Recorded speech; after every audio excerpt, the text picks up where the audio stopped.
Hey, CNFers, booking has been a bit of a bear in 2022. What does that mean for CNF Pod? Is this the end? Are we done? Stick a fork in us? Maybe if we can elevate the discourse, we can stop this podcast from ramming headlong into an iceberg. And they call it the Groover because in back in the day, they used to use ammo cans, those, metal ammo cans that you can buy at the, the Army surplus stores.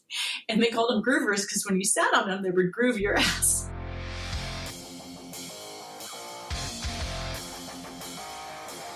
When you get up to 330 of these sons of bitches, you build a bullpen of incredible people and friends you can tap on the shoulder with nary 24 hours notice and say, "Friend, can you come on for an emergency podcast?" And then someone like Kim H. Cross, New York Times bestselling author of What Stands in a Storm, and the author of The Stall House, Best American Sports Writing, and Year's Best Sports Writing Anthology. If you follow me, she's anthologized in the anthology, making her an anthology. Replies to your electronic mail by saying, "I'm slammed, but for you, I'd walk through fire. And my God, did my heart sing the mightiest riff." Keep the conversation going at CNF Pod on Twitter, or at Creative Nonfiction Podcast on Instagram, or not. Consider heading over to our Patreon page, or not, to help support this enterprise. It's a big ask, I get it. I'm already asking you for time to spend with the show, and on top of that, I have the audacity to ask for $2 or $4 a month, or even $10 a month. But those dollars, man, do they mean a lot. Helps put money in the pockets of writers for the audio magazine. I'm making headway on the Hero issue, I swear. What also means a lot are kind reviews on Apple Podcasts. If you leave one, I'll read it right here. We've got a nice collection, but in this day and age, you really have to have quite a bit, especially with no name recognition, like me. I have no idea if they actually make the podcast more visible, but I do know that if the wayward CNFer is passing by the podcast farmers market and sees how many written reviews you've contributed, 122 to date, that's ratings and reviews, but it's over 70 or more than 70 written reviews. Unbelievable. They're more likely to give this podcast a chance. And that's all we can ask for. Get them in the door so we can serve up amazing riffs. Show notes to this episode and a billion others at BrendanO'Mara.com. Hey. There you may also sign up for the Up to 11 Rage Against the Algorithm newsletter. This is where it's at, CNFers. I'm not one to hang out on social media, but I am one to put a lot of effort into my kick-ass newsletter that entertains, gives value, I hope, and sticks it to the algorithm. Right up the algorithm's keister. If that's your thing, sign up. Been doing it for a lot of years. First of the month, no spam. As far as I can tell, you can't beat it. Well, Kim H. Cross, what can I say? She bailed my ass out this week after someone canceled on me a last minuto. And Kim and I talk about organizing systems, movie soundtracks we listen to while writing, flow, originality, modeling, and more. I made a questionable edit in this episode about cutting out something I was talking about regarding originality. Basically, it was this an essay I'm writing that is in the form of a screenplay. Okay, so there's the edit, but it took me like 90 seconds to talk about it, so I cut it out because who wants to hear me talk for 90 seconds? Oh, shoot, I have been... Wow. Okay, I think that's it. Let's get after it, CNFers. Your time is valuable.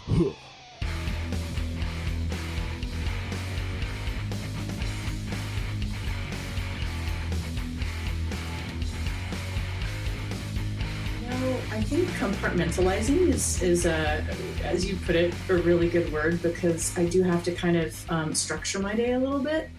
And sometimes I'm able to do that with more success than others. But, I try to structure my day so that I get up, I get my son off to school, and then I sit down immediately and start start writing.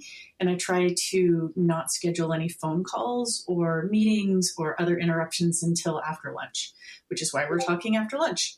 Inevitably, though, I have so much going on. I've got, coaches and parents texting me about the race this weekend. And we have a little server Discord where I'm constantly toggling over to answer questions and tell them what to pack and remind them to do this and that. So it doesn't always work out that well. So I try to prime people not to, bother me during the morning. But yeah, it doesn't always work. I used to be able to get up really early in the morning. When I had a regular day job, I would get up at 4:30 in the morning. And this is when my son was really young. And it was kind of the only time I had to myself. Mm-hmm. I would go to the gym and take a spin class, and it would kind of rev my brain up for the day. And then I would go to work, and I didn't start work until 9, but I would sit down at 7 and I would write for a couple hours before my workday started. And that usually there was no one else in the office. And that really helped me kind of prioritize I called them the golden hours. But now that I'm a freelancer and I live at home, it's really kind of impossible to get up at 4:30. And I still don't sleep very well. And so, I try to make it the priority, though. First thing in the morning, sit down and write. To me, and I've talked to my wife about this too, like to me, the bar of success for me would just be to not have to have an alarm clock in the morning. Mm-hmm. Just kind of wake up when your body feels like it's been rested, and then you can start your day. I don't know how possible that is, if it'll ever happen, but to me, if I can ever get to that point in life, that'll be success for me. Nice. Well, I have to admit, that's actually what I do. I very rarely use an alarm. Nice. And I used to just be kind of a slave to the alarm and the schedule when I had to be at work, and it was the only thing I could do. And I often felt really tired. And now, as I get older, I believe that sleep is medicine. Yeah. And I notice that if I'm, I coach, I'm the head coach of a high school mountain bike team. And so we do pretty intense 2-hour workouts, 2 or 3 days a week. And so I found, as an athlete and a writer, if I push my body and I don't get enough sleep, I get sick.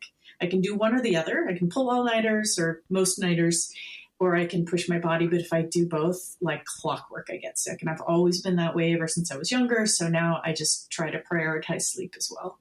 But for the most part, I'm up and going by 8 or 9. I'm starting to write. Yeah, and when you were talking earlier about having to juggle, parents checking in about various things for your team, a lot of that stuff can really splinter your attention, and that is one of the things that is just so hard to harness, especially this day and age, given social media, email, you name it, all various responsibilities. It can your attention is so finite and also so splintered most of the time. I just read in my email James Clear's email from the Atomic Habits stuff, and he wrote something about sometimes high performers, their best. They are high performers because when they get off track, when their attention gets splintered, they're able to get back on track. So maybe for you, how have you managed to get back on track when you're successful getting back on track? Ooh, that's a good question. And have we talked about Atomic Habits, or did you just bring that up randomly? I just brought that up randomly, yeah. Okay, because I just read that book, and I actually made my students on my team and my coaches, I read the book because I thought it was so useful. I think there are different cues that help me get back in, and one of them is I have a really, really nice pair of noise-canceling Bose headphones, nice. And they're the really big ones that cover your ears, and just the act of putting them on, when I feel them on my ears, I sort of get to tune the world out. And then I have a couple playlists that are writing playlists.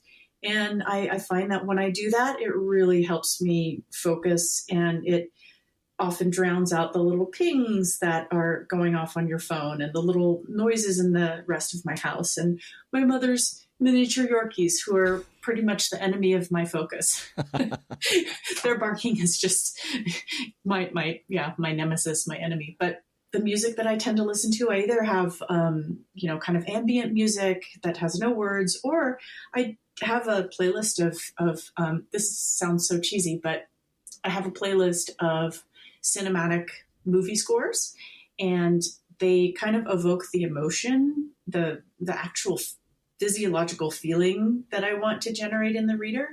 And so when I put those on, it kind of puts me in that mind to make words that I hope will produce that emotion, if that makes sense. Oh, for sure. I'm a big fan of like Michael Giacchino's soundtracks. It's specifically, I've been listening to a lot lately from the Batman, which he did. And that's just a real, as you can imagine, a very brooding, kind of very like deeply emotive kind of thing, grim, kind of gritty.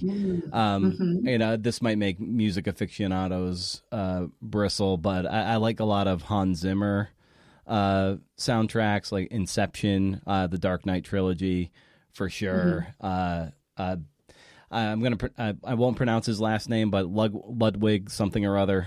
He did like Black Panther soundtrack, but also Tenet.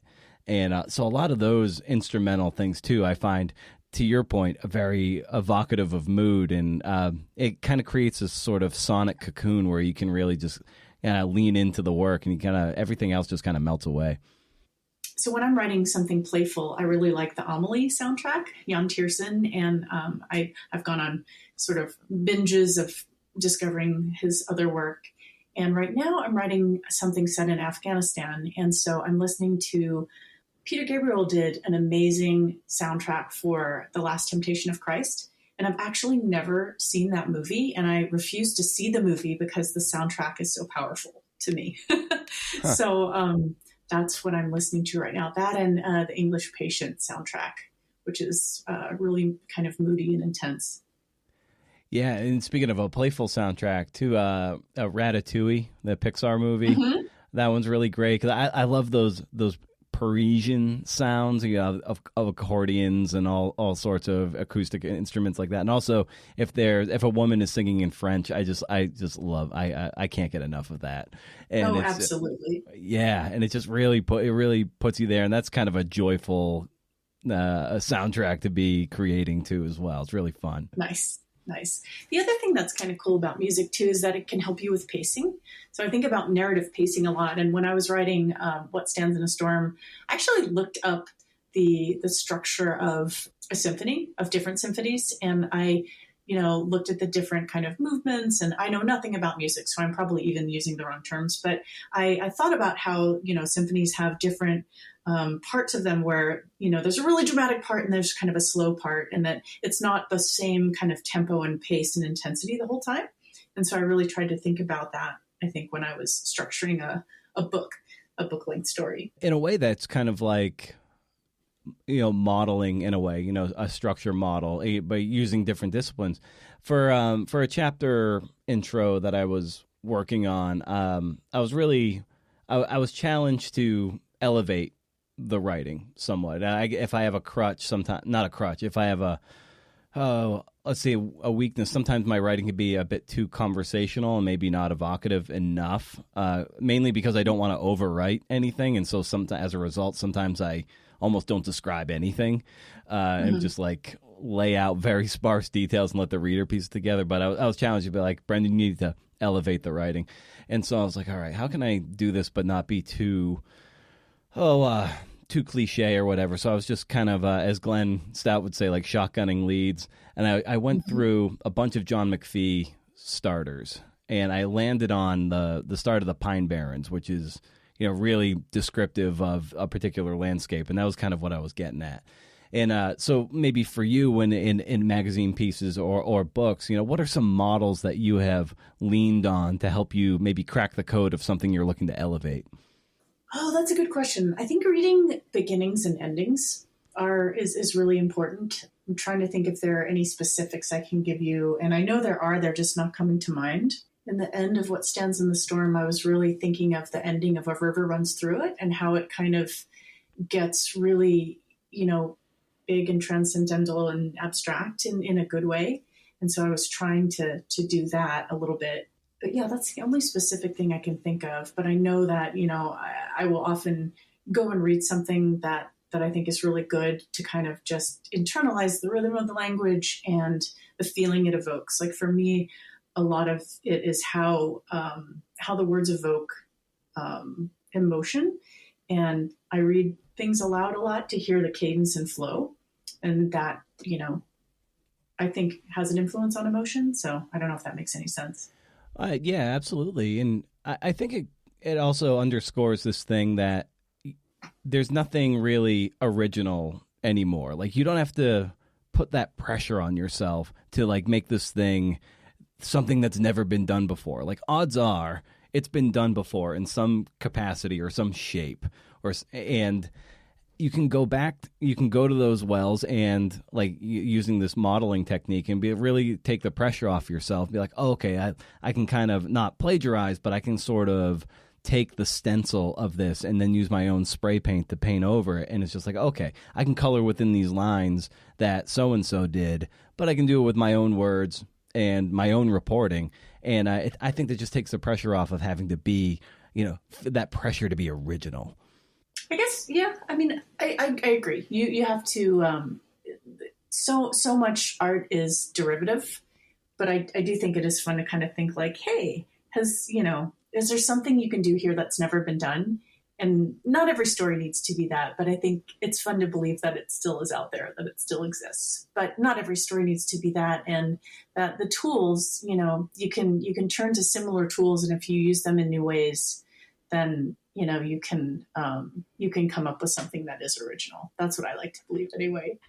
Oh, yeah, I can't forget that I'm talking to someone who wrote a palindromic bicycling feature, so I have to remember my audience here.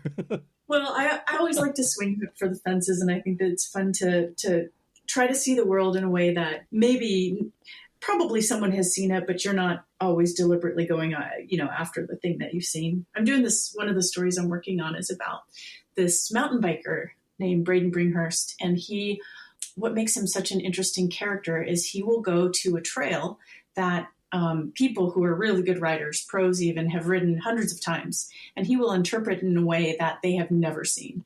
Like, he'll go and I'm going to geek out on mountain biking terms, but sure, he'll go to a bike park where there are, little hills of dirt that can be jumped. And if you jump two of them, it's called a double. And he'll see a triple where no one else has seen a triple. And I interviewed a number of people, and they just say, yeah, he just sees the world in such a different way that, this thing that's already been ridden 100 times, he rides it a way that it's never been ridden before. And I love the idea that, you can take this, path or this story or the structure that has been done before, but, with a fresh eye or a little inspiration, you can pull it off in a way that hasn't been done before, or maybe just a way that's uniquely yours. It gets you back to this whole idea of play and actually having fun with it, because it can often be, sometimes we can just take ourselves a little too seriously. So it kind of breaks you out of that shell to have some fun with it. Absolutely. And it's funny because I was thinking the same thing. I've been working on some really, really serious and heavy stories. I'm working on a book about a really famous kidnapping and murder, and it's impossible not to kind of be pulled into the vortex of the darkness of it. And then I'm writing about this, about the evacuation of women from Afghanistan. And man, you just can't avoid the gravity of those stories. And recently I went on a river trip for kind of another future book project. And it was a writing retreat on the river, which was really cool, something I've never done. And on the last night, they challenged everyone to do like a talent night, like you would have on the last day of summer camp, and to write something and perform it and, read it and do a talent. And so I don't know why I did this. They have this thing on the river called the Groover, and it's the toilet. So when you go on an overnight river trip, especially in a wilderness area, you have to pack in a toilet and pack out your waste. And so the river guides have this thing called the Groover, and it's basically a big box that has a toilet seat on it, and it gets sealed up and, goes back on the boat with you down the river. And they call it the Groover because back in the day, they used to use ammo cans, those, metal ammo cans that you can buy at the, the Army surplus stores. Yeah. And they called them Groovers because when you sat on them, they would groove your ass. Grooves in your ass. So anyway, on every river trip, the guides have to explain, especially to people who are new to the river, these are the rules of the Groover, and they set it off in a private place, and they lay a paddle across the trail. And that's the key. So if the paddle's laying across the trail in a certain way, you know that someone's in the groover. And then they have a whole, like, you know, you pee in the river, but you poop in the groover, and then you've got to, like, you know, put sanitizer in and all this stuff. So anyway, there's just like the culture of the groover is unique to river trips. And so for my talent night performance, I wrote a song about the groover. And what's really fun to do is you take a song that you know by heart, and then you take the melody and you overwrite the lyrics.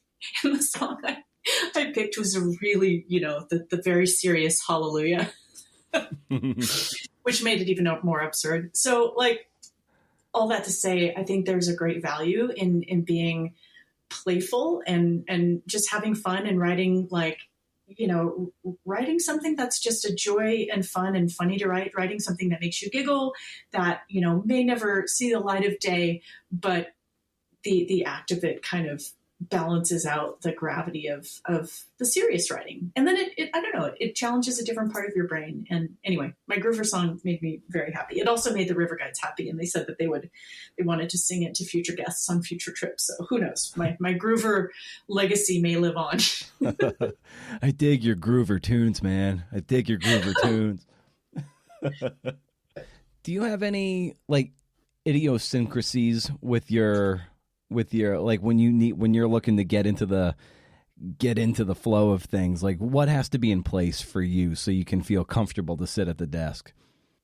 You know, I'm really particular about, like, the height of the desk and the chair.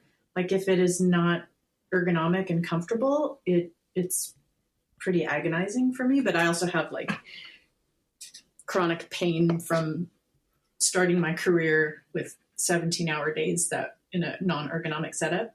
So I'd just say, like, I always have a glass of water and usually my cup of coffee, my headphones and my music. You know, I like to have a pad of paper and a pen nearby because I sometimes, like, scratch things down or will draw a structure or something on the paper.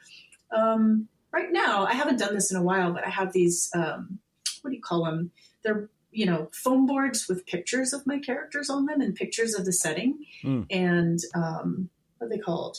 We had a word for them at Southern Living. We would take them to pitch meetings. I'll think of it in a minute. It's like an idea board, but there's a real name for it. And it has, like, you know, maps. A storyboard, maybe. But it's not a storyboard in the way that, like, it's piecing out the structure of the story. It's just kind of, you know, imagery and maps and inspiration and setting. And so I think, I don't know, I try to write really visually, and especially when there's a place that you haven't been before, I have to constantly be looking at pictures and different angles. And Google Earth plays a huge role in, you know, my reporting when I have to write about a place that I've never been, because I study the heck out of it. And so right now I'm writing about Afghanistan, this place called Bamiyan, where the big Buddhist statues were. And so I've been Googling about the Buddhist statues, and I've been, you know, sort of going in Google Earth and zooming in on the roads and trying to see, you know, get my bearings in this place. And, you know, what's the elevation of this place? What's the geology of the place? You know, what grows there? What does it look like? What do people eat there? And this is kind of a different answer to the question that you asked, but, you know, if I don't have access to Google Earth, I do feel like a little bit lost, like I'm missing a tool.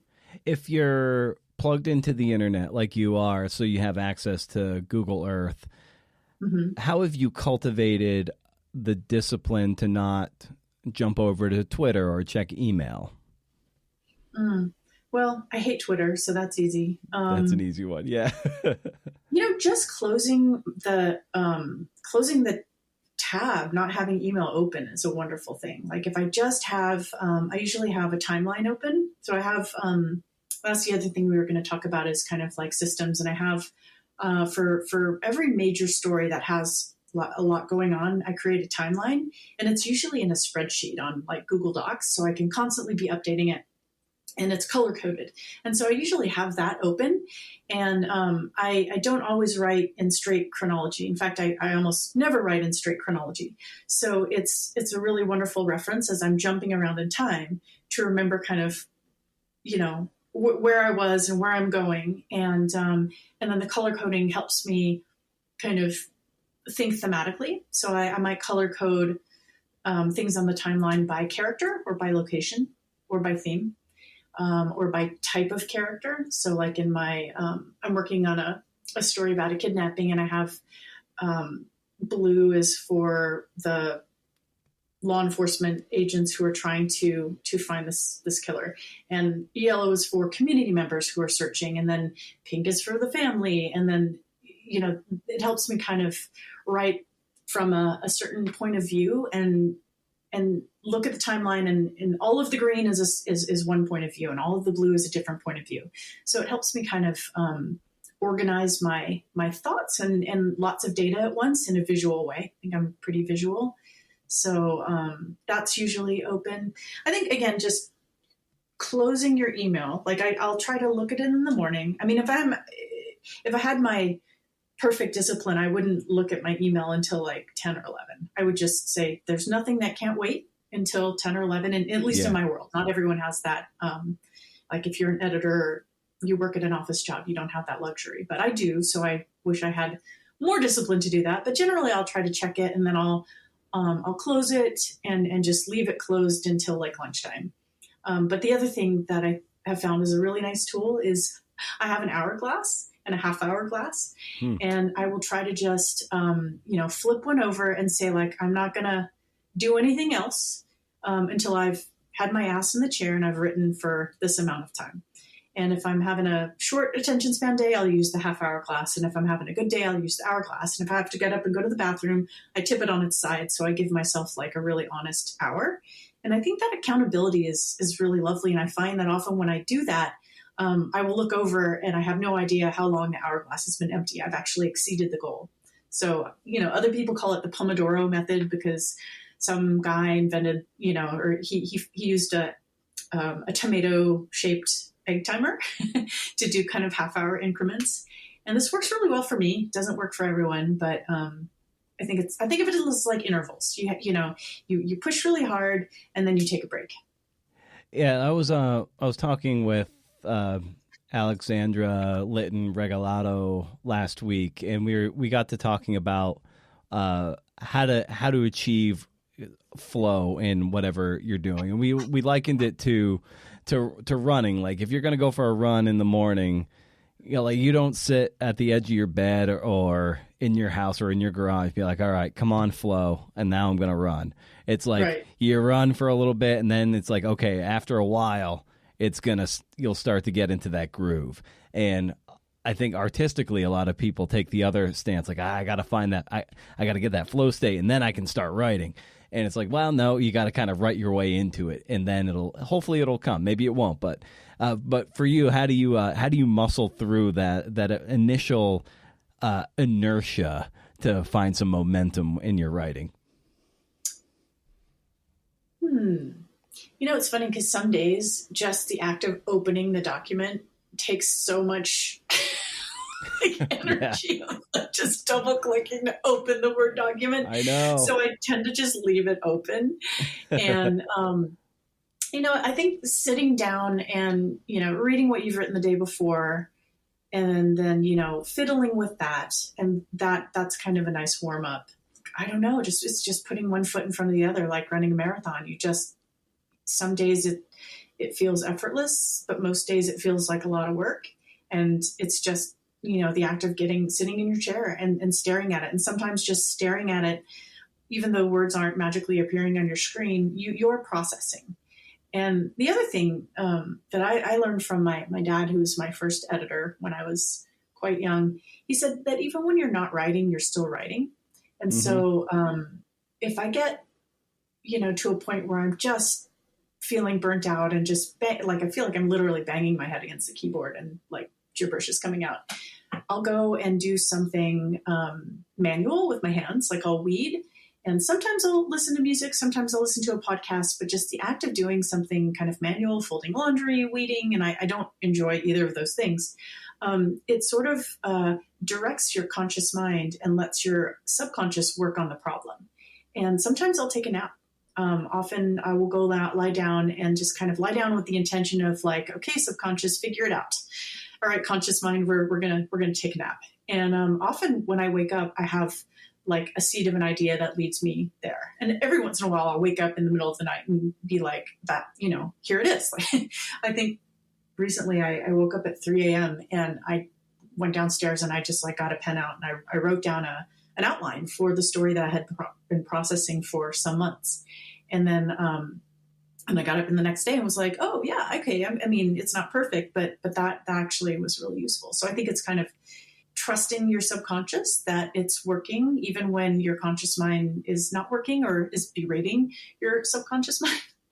Because we kind of have two brains, right? And I think I learned this from sports and the inner game of tennis, that you've got your conscious mind, and your conscious mind is constantly criticizing your subconscious, which is the part of your brain that knows how to do the thing, whether that's hitting a tennis ball or, riding a mountain bike or, sitting down and making sentences that make sense. Sometimes our conscious mind gets so distracted with pressure and fear and, all the things you have to do that it really immobilizes, the part of your mind in your brain that really knows how to do the thing. So you have to distract the conscious mind to the point where your subconscious can do the work. And so I think that's one of the reasons that, working in a cafe or having music on is effective, because it's just enough for your conscious mind to have something to deal with. It's almost like handing a toy to a toddler that you want to distract. I was going to say a chew toy to a dog, so that's great. Totally, yeah. And it's like, then you get the, that part of your brain calms down so that the part that really, once you've learned something and it's so ingrained in what you do, it's not like you forget how to do it, but sometimes we sit down at the blank page and feel like we've forgotten how to do it. But I think, again, that's your conscious mind getting in the way of, the rest of your brain that knows what to do. So, yeah. It kind of reminds me. I've been reading a lot of sports psychology, so yeah, I think that's coming out. The image that you're saying of just kind of distracting the mind and letting the subconscious do its thing, it kind of reminded me of that. Like sometimes you do just have to try to not think so hard about it and just like let your instincts take over. And especially when you've worked really hard to develop a skill, like a skill is basically, neural pathways that are so drilled in that they are muscle memory. That's what muscle memory is. And so once you've learned a skill and it is kind of drilled into your muscle memory, you just don't unlearn it. You just get in the way of it. And so I don't know. I think there's a lot to be learned from sports and athletics and like the physical world that can be translated to the mental world. And I'm just really fascinated with how our minds work and how much, like, the more we develop them, they can get in the way. I think, and I think that for that reason, writing has gotten in some ways harder for me. Like, it used to be a lot more effortless. I used to just love the act of just putting words on the page, and then I'd worry about editing them later. And now it's a lot harder because I think your expectations are higher. And I think those expectations are kind of the enemy of the flow state. And you got to kick the editor out, the conscious editor who's criticizing and looking over your shoulder, and you've got to, give them a chew toy. Yeah. Oh, I totally understand what you're getting at. And I feel that way too. Like the more skilled I've gotten, relative, of course, but the more skilled I've gotten, the harder it seems to be. Like I was in that passage I was referring to earlier where I was looking for John McPhee as a model.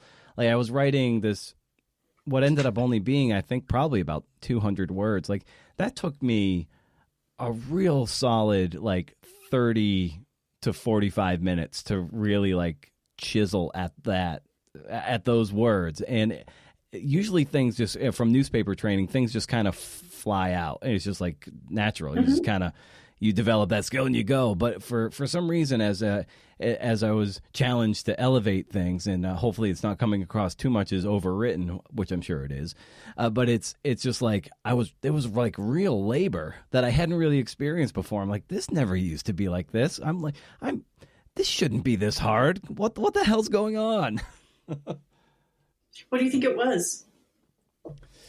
I think it was just trying to really set the scene and the tone and the landscape that is forging, that will ultimately forge the central figure of this biography. I'm writing. And so it was like trying to evoke the geography in like the geologic time, but also the landscape and how that is really how landscape shaped my particular character.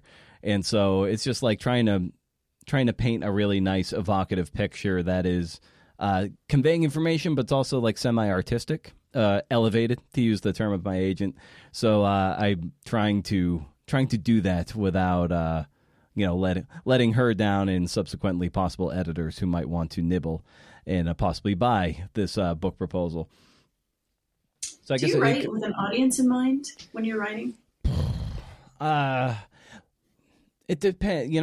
My horse racing opinion columns, when I used to write those, I always had my buddy Pete in mind, and like because he always, we just kind of had a good wavelength like that. So with the horse racing stuff, I always had like him in mind. I'm like, if I can make him laugh, I know I'm on to something good here. But with this particular book, I'm kind of like trying to put on the David Moranis hat, or even the Howard Bryant hat, these great biographers, and just trying to build the world of which that we're going to be living in.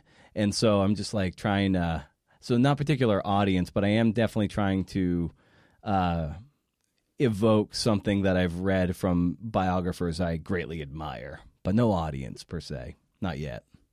I find like sometimes it's easy if it really helps.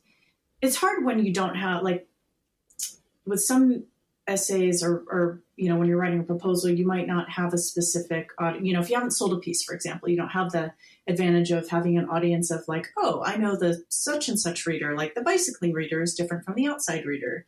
And you can kind of, I feel like that informs a lot of choices about what you include and what you don't. But sometimes I trick myself into having an audience by opening an email and writing to a friend, usually a writer friend who likes me and I feel comfortable that they're going to, like what I have to say or something. And then I write and I tell them about the story, and then little tidbits come out and I copy and paste them into my draft. That's a little hack. That's a great little workaround, because the stakes of writing an email are so low. But when we're like thinking about writing a long feature or a book, we're like, it's got to be up here, man. but an email, it's just like, okay, I'm just going to bang this out because I'm like super excited and I want to convey that excitement. And lo and behold, like that's what you should have been writing the whole time. Right. And I think so many of us too, in our little world of narrative writers is small, and we know a lot of each other. And so it's really easy to get your peers stuck in your head, or your critics. And it's really bad to write with, especially a critic in your head, or a peer that you think like, oh, I could never write as well as them. It's so much better to be like, oh, I'm writing to my friend I'm writing to my mother who loves everything I write, or, my agent who obviously wouldn't be my agent if she didn't like my writing. And it's nice to do that because it relaxes you in a way that I think when you're, when you're staring at the Word document, sometimes it can be very hard to relax. You make such a great point that we get in. I feel like, I don't know if we talked about this on the mics, or maybe we just talked about it in other conversations we've had. It's like, well, who are you writing for? And so often we get hung up on like who the publisher is. Do we have an agent or not? And it's just like, it ends up being kind of a power play just among writer peers. Like, who are you trying to, are you trying to impress your writer friends or make them bitter or jealous? Or do you actually want to like serve and entertain the audience that your magazine feature or your book is for? And ultimately you want to connect with readers, but we get real hung up on a lot of the fellowships and the grants and the awards and an agent and a big five publisher, and we lose sight of actually, what we really need to do here is like serve the readers, because that's where your longevity is going to lie. I agree. And if you imagine one person who might be helped by your story, I think it's really, it's liberating and it's encouraging and it puts wind in your sails. So you think, there might be someone out there who's going through something. And by reading this story about maybe someone else who's going through something hard, it might put wind in their sails, might make them feel a little bit better or less alone. And I remember when I was, when I first discovered the power of writing in high school, it was because the stories made me feel less alone. And that was really, that's tremendous, especially when you're, 13 and you feel so alone. And the fact that you can do that, I think, is one of the greatest gifts that writing provides. So remembering that, and the act of just kind of imagining that one person out there who might benefit from your story, I think that's a nice place to go if you feel the heaviness of writing with critics on your shoulders. Do you remember what stories you were reading when you were 13, 14 that did make you feel less alone? Oh yeah. It's so funny because my son is a freshman in high school, and he's reading, he was assigned a book, and I wrote to his teacher, was like, oh my God, this is like one of the books that made me want to be a writer. And it was The Alchemist by Paulo Coelho. And he, I think, before I discovered him, I thought that good writing was like fancy writing that had lots of big words and very complex sentences. And his writing was so simple and so lovely and beautiful that it was the first time I realized that beautiful writing can be simple, or simple writing can be beautiful. And so, and it was just so evocative. I think it was rich in imagery and low on the ladder of abstraction. And yet it conveyed some pretty big ideas and abstractions, but it did so through those, concrete images. And so that was a book that made me feel, I don't know, less alone somehow. So I'm really excited he's reading it. And that actually has inspired a couple of pieces, including the one that I'm writing now. And then the other book that was a really big deal to me was Into Thin Air. And I remember when I read that, I thought, oh my God, I feel like I'm on the mountain. And this is a nonfiction book. Like I feel in a fiction book. And it was, I didn't even know the word like narrative nonfiction. But yeah. I remember thinking like, I don't know what you call this. Like, I don't know what this is, but I want to do this because I feel like I'm there. And it was that, I don't know, that experience of being transported to a place that's not where you are and losing track of time and feeling like you're on the mountain and you're feeling the cold and you're completely immersed in this world. That was kind of one of my gold standards for a lot of years. And I'm looking at it, it's still on my shelf. I remember too, I think one of the only fan letters I ever wrote was to Jon Krakauer at Outside. And I don't think I ever got a response. I think I was in high school, but yeah. You've touched upon how you color code some of the digital organizational things in Google Sheets. How wedded are you to like paper habits, and like when you have lots of paper stuff, how do you access and organize those so you're able to, easily access them when you're ready to write? Oh gosh. It depends on what kind of story and how much paper. I go back and forth between digital and analog habits, and I like them both. I really, really am fond of note cards, and I like to put note cards and tape them on the door of my closet in my office to structure things or to organize things. Sometimes I'll spread them out over the floor. Sometimes I have color-coded note cards that, and then I kind of rearrange them on the floor. And then when they're in the right order, I either stack them in that order and then sit down to write. And what's nice about that, it's, you just have a note card in front of you, not like a whole bunch of them. And you can just look at that one note card and write the thought that note card is meant to provoke. But at some point, you can get too much, and you have to make it digital. And that's where I think the digital system that keeps evolving. I have a massive story organizing spreadsheet, and it has different tabs. And the first tab right now, I'm going to open it and sort of describe it. Hang on. So this is for a book, and with every book, it's gotten it's changed a little and it's refined a little bit. And sometimes I go back to analog, but okay. So I'm looking at kind of my master spreadsheet for the book project I have right now, which I've got like 12,000 pages of court transcripts that I've been reading. I think I've read through like 2,000. Oh my God. And I have all of those digitized, and then they are indexed. So like one tab on the spreadsheet is an index of trial transcripts. And that's useful because, they're kind of chronologically coded. So I start with the year, and then the month, and then the date, and then the name of the person who's testifying in the trial. And that name is useful because I can, do a Command F and search for a last name, and then up pops all of they might have testified on several days, and I can immediately go straight to there and be like, oh, okay. And then starting with the year, month, day puts everything into chronological order, which I think is really, really important. And that's what I do with documents as well. When I scan documents and I load them into my Dropbox folder, the date, the naming convention that puts the date first automatically sorts them into chronological order. And I think that's really important. And then they go into the spreadsheet, and the spreadsheet essentially becomes kind of an index, but also a very rudimentary database. So I think the challenge of a really big, complicated narrative, either a magazine feature or a book, is that at some point you accumulate so much reporting, so much information, so many documents, so many sources that you forget what you have. And the act of trying to remember what you have actually takes mental processing power that's wasted. You need to be using all of that mental processing power into writing. So it's almost like having, your brain outside of your head on paper. And it's a big relief because you don't have to remember in what order things happen, because you can go to your timeline. So my spreadsheet, I've got the first tab is a to-do list. And when things are done, I just kind of take it off the top and put it on the bottom. So I can then look down to see what did I do that? Yes, I did. And then the next tab is a timeline. And it's the first column is the actual time, minute by minute.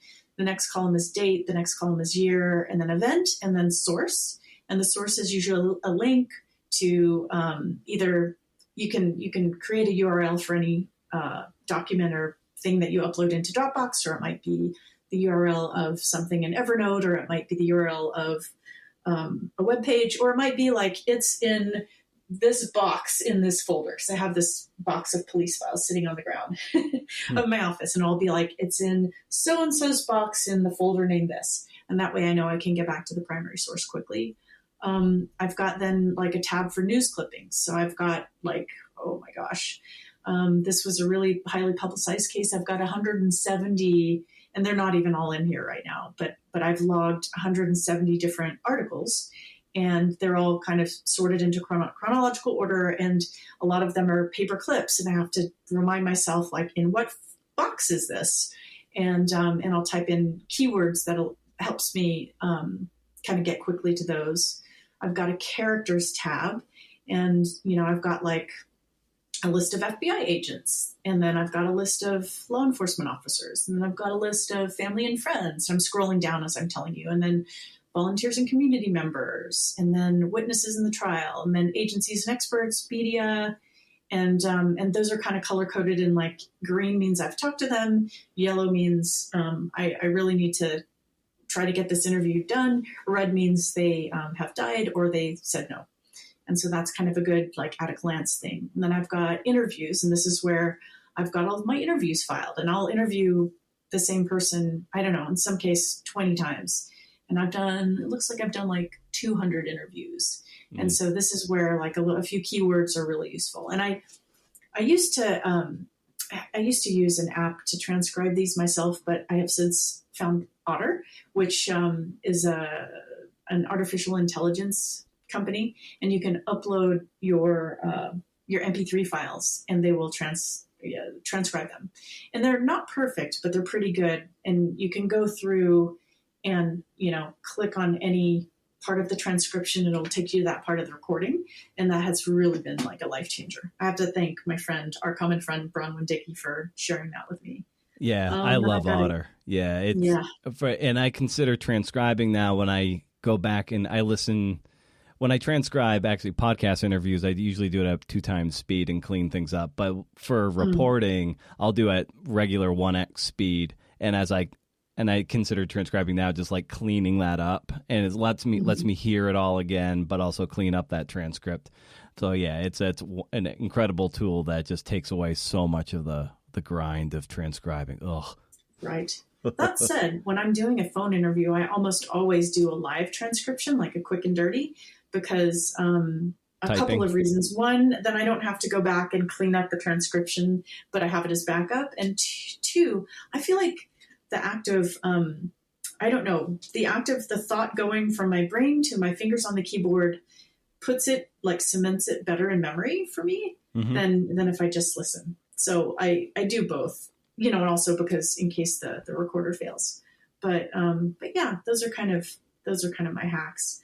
But I will say, with how much I travel right now for various things and the number of boxes that are in my office, having things scanned and digitally organized and accessible just from my laptop has been really, really important, because there was a day when I loved all of the boxes around, and now it's just so much easier. Plus, trial transcripts now, they have like 4 pages on one page, and my poor eyes are getting worse, and so I can zoom in much easier on when I open the document. And now, it's really easy to make little highlights and notes when you're in the PDF than instead of having to go back and make them on paper and then flip through and carry them around, print them out. Very nice. Well, Kim, you're super tired and overworked right now, and I need to be mindful of your time and your energy. So I'm just gonna let you get out of here on one more thing. Something I always like to ask at the end of conversations is a recommendation for the listeners of some kind, and that can be anything from like a brand of coffee to a pair of socks you really like, or a cool kind of pencil. So I'd extend that to you, Kim. Like, what might you recommend out there for the listeners? Oh my gosh, and I thought about this all morning, and then I was like, oh, here's the thing, and I'm trying to remember it now. My poor brain. Let me think. What is the thing? Oh, I know. My rice cooker. I was just recommending it to someone. I don't know how anyone in the world cooks rice without a rice cooker, and it is my most favorite appliance. And now these Japanese rice cookers, like, they have some with artificial intelligence, but they will, you can program them to go off like a coffee maker. You can cook like a million different kinds of rice in them, and they come with like this little measuring cup that corresponds with the line in the in the bowl where you put the water. But they're magic because they can keep rice at the perfect eating temperature for like 3 days, and it doesn't go bad. It just dries out.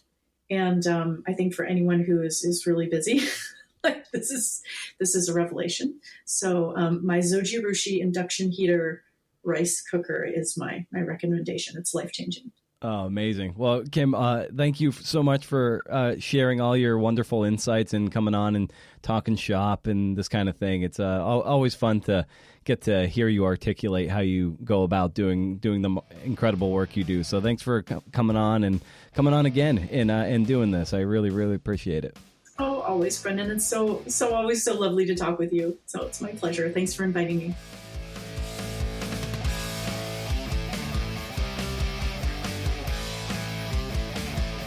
Oh, by the way, make sure you go subscribe to Kim's newsletter and go follow her on Twitter, and then tell her thank you. Because without her, there would have been probably another rerun of some sort this week or nothing, which sucks. We like to keep this thing going in this little podcast that could. So thanks, Kim. You rock. David McCullough, the great historian, who will never, alas, be on this podcast, recently passed away. I pulled a great quote out from his New York Times obituary. He said, "The reward of the work has always been the work itself, and more so the longer I have been at it. The days are never long enough, and I've kept the most interesting company imaginable with people long gone." I know I always try to remind myself that when I'm in the thick of it, that the only victory, the only reward is being able to play the game again and again, being able to put this podcast out week after week, and knowing it helps people, CNFers, in some small way. But it also nourishes me in my myriad dark moments, and they are myriad. We put a lot of stock in awards, fellowships, residencies, agents, publishers, and the status roles that come with it. Suddenly you might be a writer who can say, "my agent," to start a sentence. And it's a not so subtle hat tip that you're the type of writer for whom that is important. I will say this. I'm working with an agent now at age 42. It's the first time in my life. And Kim Cross is the one who put me in touch with said agent for the baseball memoir. She really hustled for me on that. we're working on Agent and I are working on a different book altogether. But I didn't necessarily earn this agent's attention via my own rigor and vetting and rising from the slush. But I guess you can say nearly 10 years of podcast work and freelancing and other crap has made me elevate through the slush in some way. My boots are kind of like stuck in mud, but at least they kind of get out before they suck back in. You know what I'm saying. But we must always come back to that little light inside all of us that drew us to this fucking mess in the first place. That maybe we can write one goddamn sentence with enough exit velocity to leave the ballpark, and that maybe we get to do it again. Maybe a little better next time, and for no other reason than the sheer joy of it all. So stay wild, CNFers, and if you can't do, interview. See ya.